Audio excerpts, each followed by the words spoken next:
Hi everyone, so today I'm going to address something that I get asked about all the time, which is about how to write thesis statements. Because generally, if I've given a target to a pupil, if they've done quite well in an essay, usually it might be surrounding how to improve the introduction of their essay, because it's extremely important in terms of how you set the tone. So basically, what we're going to start off doing is we're going to have a think about what the difference is between an introduction and a thesis statement. So if you're writing this down as we go through the video, I suggest that as we go through, you have a go at responding to some of these little tasks. I'll just give you a second now to have a think what the difference between an introduction might be compared to a thesis statement. So you want to think about possibly the length of it. You might want to think about in terms of the content, what an introduction might include. Okay, then. Generally, when we're thinking about an introduction, we tend to think of it as being quite simplistic. The way I usually get my students when they first start doing essays to do introductions is, in this case, on the left-hand side of your screen, you've got one from Inspector Calls. Literally just to pick 3 adjectives that they're using to describe either the theme or the character, for example. So the inspector is presented as mysterious, that's going to be in paragraph 1, progressive in paragraph 2, and arrogant, paragraph 3 in the text. Priestley presents this through his language choices, so quite a vague comment to make, but something that's quite easy to learn that you're able then to drop into introductions. Now, however, when we're looking at the thesis statement, it's kind of much more developed. Okay, so for example, I'll just read a bit of it. Dickens presents setting as the most important and significant catalyst for Scrooge's transformation from the horrible miserly old man as day 1 to the happy joyful one at the end of the novella. It's clear that, etc. Okay, so you can really see how the vocab is more developed. It's a lot less simplistic in terms of I'm going to talk about this, this, and this. And as we go through this PowerPoint, we're going to see that it talks about starting to get in maybe contextual information as well. Okay. Now, when I've taught this before, I remember I had this image up. I don't know if any of you know who this is. It'd be interesting if you did. So this is Martin Luther, and this is where I want to say the 1500s. I'm probably going to get it wrong now. This is in early modern Europe where he went and he attached to the church door 95 theses. So 95 arguments basically as to why he thought the Catholic Church wasn't a great institution. So he had these 95 ideas, and it was a really defining moment where the Protestant church was kind of born. So he basically had 95 arguments. So when I'm trying to think of how to explain a thesis statement, I think of it as this argument, like he had these 95 theses. Our thesis statement is the start of our argument. So that's the real difference from an introduction to a thesis statement. A thesis statement is really putting forward an argument and also starting to put forward your opinion that sets you apart from the rest of the students. Okay, so this is something I often ask at the start of these kind of lessons. How can we link to the idea of an anchor then? So if you give you a few seconds to have a think about how it can be linked to the idea of an anchor.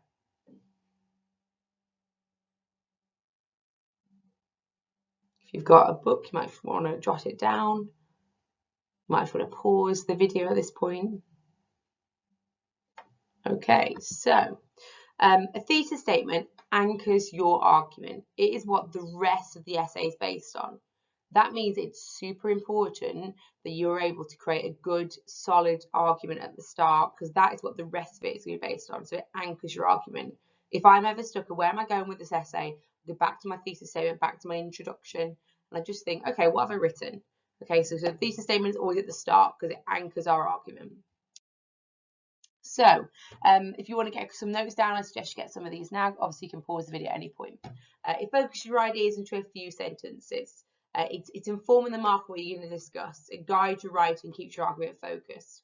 A friend of mine who used to get really, really good marks in essays, she used to say, I'm going to try and guide the marker through the essay by the hand. That starts in the thesis statement from the very beginning. They need to know from the offset, has the student cracked this question? Do they know what they're talking about?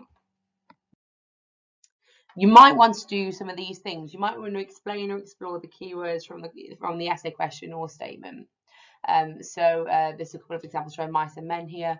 You might also want to give some brief context in the introduction. So some historical context, what point in time is this? Maybe the location, why is it important? for example. So, you know, thinking of Mice and Men, we're thinking about America and the American dream. When we're thinking about the Great Depression, for example. And social, what does the reader need to know about society? That's really, really important for texts such as Inspector Calls, as well as text, you know, like Romeo and Juliet. It's extremely important GCSE text. What to avoid? Don't write stuff like, in this essay, I'm going to write about, no, okay, that's far too kind of explicit. It needs to be more subtle. Don't give a detailed analysis of the text. I don't need to know the whole plot. You might want to do a little overview. You might want to, if it's in literature paper 1, you've got an extract, you might want to contextualize the extract, where it comes from. But you're not going to go and do loads of analysis. I don't like to see any quotes in the introduction thesis statement. Okay, we just want to give them a first impression of your response to the question. It's not about telling me the whole story. I just want to know what you think about the question. So when you're first kind of getting into writing these thesis statements, and it's worth just having a quick recap and the idea that a thesis statement is still a form of introduction. It still comes at the start of the essay, but it's just much more developed. So a way to kind of develop this argument is to argue that what the question is looking at is either complex, so kind of complicated, or multifaceted. So the way that I explain that is kind of like in Shrek, where he says that, you know, the onion's got lots of layers. Okay, it's a bit like that. So you might want to argue that, you know, whatever they're putting forward to you is complex, is multifaceted, or it's integral to the text. Arguably, they're never going to ask you to write about something that isn't either, you know, complicated or important, multifaceted, significant. Okay, it's unlikely they're going to pick characters that are or themes that are extremely unimportant. Okay, now obviously this doesn't apply to everything. It's not a hard and fast rule, but generally it's a really easy way to get an argument into your work is by arguing that it's either complex, important, significant, multifaceted. Okay, and we'll kind of see this. Alternatively, to get up to that perceptive bound that we all want to get to, is to argue against the question. So, for example, the question is asking you about aggressive male behaviour in Romeo and Juliet. You would naturally discuss its importance in driving the narrative, but you could also talk about perhaps, you know, that affectionate male behaviour is subtly the true catalyst for the climax, and then you reference Act 3, Scene 1, so you can get that into your counter argument. Okay, and you can read all of that there. And so you know, you're always looking for that. However, I always say to my pupils, especially those that are aiming for that grade 7, 8 and 9, flip the question. Actually, you know, think, you know, why have the examiners asked me this question? Could there have been almost a different, you know, element to it that most students aren't going to look at? You know, markers are looking at thousands of students' work. They want to see something a little bit different. So look for that however, and that however can be set out in your thesis statement. So we're going to look at an example. We're going to look at Inspector Calls. However, obviously, thesis statements apply to everything in literature. I mean, the only time that I wouldn't look to do a thesis statement would be when I was looking at unseen poetry. So any of the texts I'm looking at, whether it's the cluster poetry, whether in our case in Inspector Calls, Romeo and Juliet, A Christmas Carol, even if you're doing things like Macbeth, all of it applies except for the unseen poetry, because there's not enough. I don't think it gives you enough marks to warrant a thesis statement. So I would only look at it when I was looking at texts that you'd studied before. Okay, now this is the problem with a lot of the questions. They ask you things like, how does Precy present the character of Eric in Inspector Calls? Most people say to me that is not something that I can argue. Okay, however, they are putting these kind of quite vague questions out to allow you to have more scope to come at it from different angles. So rather seeing that as something, you know, I can't argue that, you know, it's not like is chocolate cake better than carrot cake. You've got to craft that argument yourself, and that is where the thesis statement comes. Okay, so this is kind of a step-by-step. Okay, number 1, step back from the question. Make a comment about how complex the character is. For example, how likable or unlikable they are. That's quite easy with Eric, because he's simultaneously likable in the fact that he's, you know, very progressive like Sheila as the play goes on, but he's also unlikable because of what he does to Eva Smith. He's arguably the most unlikable character in the play. Okay, all of a sudden now I've got an argument. I can, you know, start to argue, is he likable, is he unlikable? You know, talk about that through the question in terms of how he's presented. I'm then going to explain the character traits or points in the play where this theme is going to be important. So I'm showing you that I know the play as a whole. Obviously, those of you that have done Inspector Calls know it's from literature paper 2, and you're not going to get an extract with it, which means you have to really know the plot well, and you've got to show that from the beginning. You know, I know where my quotes come from. Okay, Eric is crafted to be both progressive in his willingness to change, but also regressive in his treatment of women such as Eva. That sounds like a lot of waffle. All that means is that he kind of, you know, is forward thinking, that he wants to change, but he's also quite backward thinking in terms of, can you say backward thinking? I don't know. In terms of how he treats Eva, in terms of the way he basically forces her into having sex with him. So that's why it's quite complicated, because we want to like him sometimes, other times we hate him. So, you know, that's where my argument's going to come from. And then I'm going to talk about the text as a whole. I'm going to talk about how he evolves over the play. And I'm going to show off my vocabulary. I'm going to show off the fact that I know my context. Okay, I'm going to talk about how he's gone from this immature, drunk boy, and then he's suddenly representing the next generation of socialist, forward-thinking men. Okay, so we want to think about now, actually, if we put all that together, that's a nice thesis statement. It's setting up my argument. So I'm going to be talking about in my essay, you know, he's likable and unlikable. This is just because I think Mr. Sal's video is really good on thesis statements. If you want to go and have a look at this, I suggest you do. But take a look at what he says in his video. He talks about, this is taken from a mark scheme. He talks about how in order to get to the top level, to get to the top, when you're looking at your essay, obviously we're always aiming to get into that perceptive band. We need to have a well-structured argument. So this starts from the beginning of your thesis statement. We're going to take a conceptualized approach. So we're going to take, you know, looking at kind of like big ideas, and we're going to have an idea to our essay. You know, for example, in terms of the Eric essay, my idea was that he is likable and unlikable. Okay, and there's going to be a convincing exploration of one or more ideas, perspectives, contextual factors, interpretations. So that means I need to look at more than one thing. I can't just say Eric is likable, Eric is likable, Eric is likable throughout my whole essay. I need to explore different ideas, and I also need to bring in different contextual factors. And in terms of interpretations, you know, the way that you interpret a quote. I sometimes suggest taking a look at maybe what critics have said. You do not have to do that for GCSE, but sometimes it's nice to know what other people that, you know, write about the text as a, you know, as a job at research level, what they have said, because sometimes, you know, that's what you would do at A level in university. You would go and have a look what other people have said. So that's another way of, you know, trying to get in a bit of an argument.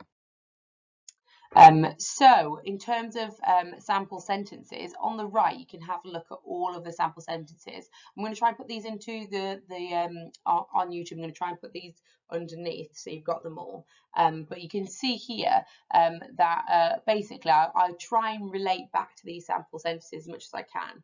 These are what you want to try and learn a few of to get into your thesis statements. Eventually, if you practice this, you don't need the sample sentences to include. This is just a way of starting to craft an argument by using sentences I've already put together. Okay, so for example, one of the most important characters in the play is the inspector, due to the way in which he helps Priestley explore ideas about judgment. So you notice there that I know straight away that it's a, you know, fictional piece of writing.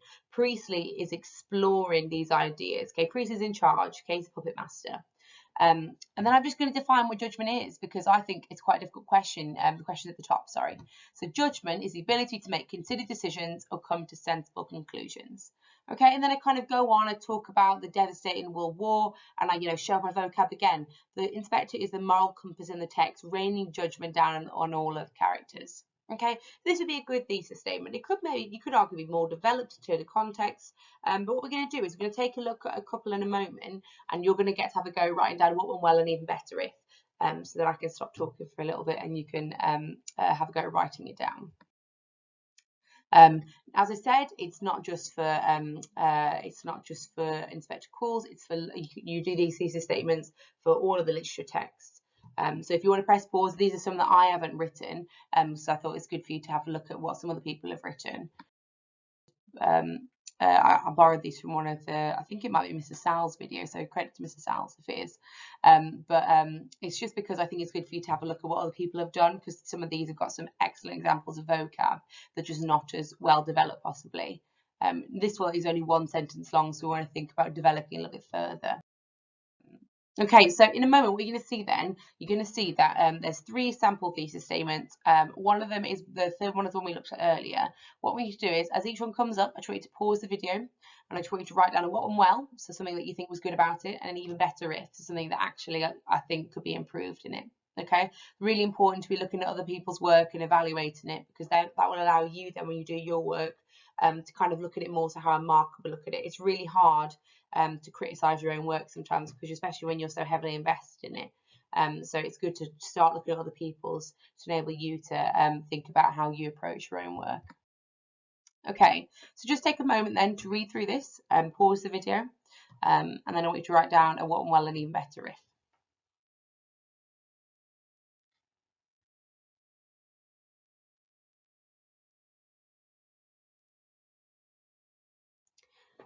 Okay, then we'll just carry on. In terms of this one, it's about how they present the idea of social responsibility. So it's what went well. The students made a bold claim. They defined the keyword in the question. Okay, they told us what it is. Shows that they've gone and read around the topic. You know, they've tried to remember what they've done in lessons. You know, and ideally show that they've expanded on what they've done in lessons. Okay, what even better if even I might want to make the points I will be exploring in my essay a bit more explicit. Okay, make it a bit more clear what I'm going to be looking at. Okay. Next one. Okay, this one's about A Christmas Carol, so we kind of mix it up a little bit. If you could have a go at, if you just pause the video again and have a go giving it a what and well and even better if.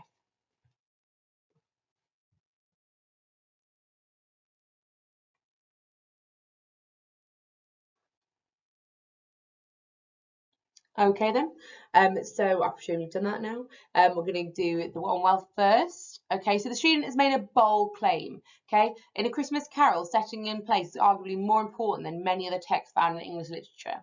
Okay, so they're actually showing, you know, that they've read widely. Okay, and it sounds good. Thesis statement is kind of also a bit about sounding quite clever.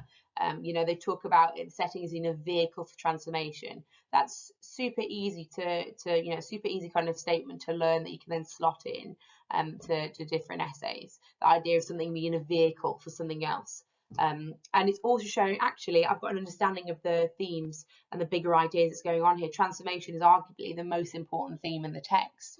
And so I'm going to link that into setting, and that's absolutely fine to do. Link it to other themes. That's what the examiners want to see. They want to see less of, you know, like this is a metaphor, this is a simile. They want to see more of, actually, let me link it to the big ideas in the text, the big themes, the big ideas outside of the text, like religion. Okay, that's what the examiners are looking for. Even better if it doesn't really define what setting it is, and it could perhaps be more specific. I know it seems quite simplistic in terms of, like, we all know what setting is, but actually just explaining it really shows the marker that you can meet that clear band before you get to perceptive. Okay, so you just want to be extremely clear. I sometimes say to my students, kind of presume that the marker is kind of come from an alien planet. You know, they've got some awareness of the text, but you need to, you know, really explain exactly what's going on. Okay, and you know, don't be afraid if you feel like you're repeating yourself. Sometimes it's better to repeat yourself a little bit than to feel like you haven't addressed something. At no point should I, you know, be questioning why and asking.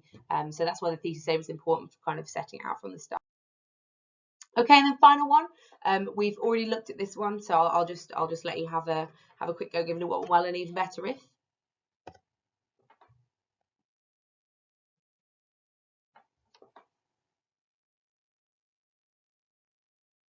Okay, right, so in terms of what went well, the students made a bold claim, they showed off their vocabulary, the students included what they need to discuss in their essay. But more perceptive points could have possibly been made.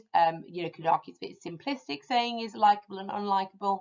But yeah, this would be a good start for someone that is, you know, maybe just starting out doing thesis statements. Okay, right, so now of poetry, I just want to kind of show you that actually you can basically, you know, have anything could come up in terms of like themes or poems, that there's always going to be something to talk about. So let's say, for example, love's philosophy came up, okay, in love and relationships. If you're doing, you know, power and conflict, for example, then you know, you might be able to apply some of this to that. And then basically I've got some sample sentences. So within the poem, it's clear the poet plays with the idea of what a good relationship is and should be. Okay, nice and easy. So let's say I was going to look at love's philosophy compared to sing song. So Love's Philosophy is my name poem. I'm going to pick Sing Song. I might then use this as my kind of in my thesis statement. I might say, you know, within the poem, it's clear the poets both play with the idea of what a good relationship is and should be. So in Love's Philosophy is extremely kind of this kind of playful argument, and it's that, you know, kind of looking at the playfulness of a relationship. It's asking you about good relationships, and you know, what makes good relationship. Should there be this kind of playful arguing and banter, or does it need to be kind of serious, passionate love all of the time?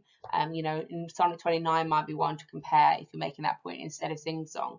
I could instead look at sing song and talk about the playfulness in that love, and talk about, you know, how a good relationship is made up of someone you'd be kind of more when they're looking at the idea of sex and being playful as well. So there's quite a lot of stuff to look at. I could have picked it if it landed one of the other ones. I might talk about, you know, although many people believe that sing song there's a very good relationship, I believe that. Okay, then you can just compare the two. So there's always no matter. Okay, if I was looking at one of you know, Farmer's Bride, for example, Porphyria's lover, I might be looking at bad relationships. So let's say if we're looking at Farmer's Bride, it's clear that poets have differing ideas on what bad relationships are and what they consist of. There's an argument that, you know, Farmer's Bride is not a bad relationship, that the wife is just, you know, not mature enough yet, she's still too young, and you know, maybe it's not a bad relationship. I'm arguing against the question there, whereas Porphyria's lover clearly is a bad relationship. And then I can kind of, you know, try and compare the two by using that sentence to start off with, that the poets have got these different ideas. And so it's about, you know, using these sentences, you can quite easily mold it to be what you want. Lots of different ways, and I'll just put some of them here. You might want to pause it and have a look at some of these. I've looked at broken relationships since one of my classes before, and there's lots of different ways of, you know, using these sentences and just changing the words in them and using them in loads and loads of different essays. So it's just about how are you going to now go and practice, you know, molding these to whatever it is that you're.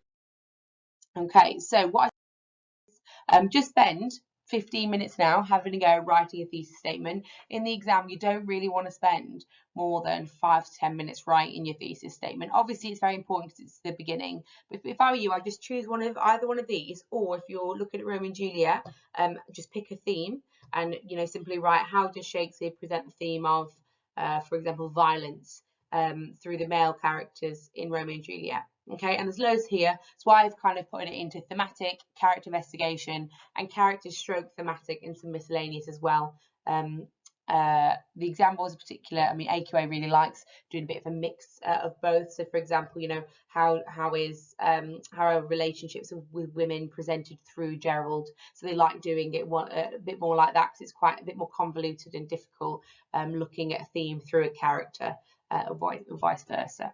Okay, so I'll just suggest now going through, and if you want, you just pause this and get some of these sample sentences in. Okay, but hopefully that was useful. Have a go at crafting some of your own now, because it's all about how you're going to go and practice it, and using all of this knowledge you've got from this video in putting it into practice. Okay, thank you.